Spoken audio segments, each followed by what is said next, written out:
You know, we've just mentioned all the numbers. We've got that economic context, the PMIs, of course. It's all ahead of the ECB again tomorrow. I know you think shares are overbought. If we don't get anything from Draghi, do you want to start piling out of shares?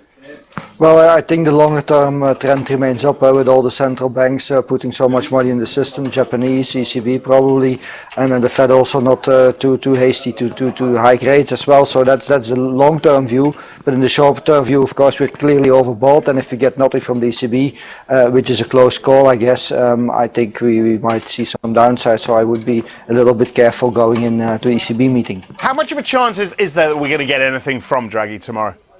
Well, it is a little bit mixed. Normally we have a fairly good view on what's going to happen, but remember last time we disappointed markets in October, so we saw the sell-off the first 2 weeks of October. Now normally you should give the market something more, but then yesterday we heard there seems to be some disagreement on board of the ECB, with the Germans and others that are apparently not so happy with the way Mario Draghi is conducting things. So therefore I think it will be a very close call, and therefore also because there's no consensus as what's going to happen, the market impact can be quite large. Basically. And if he did do something, Philippe, what do you think it would be?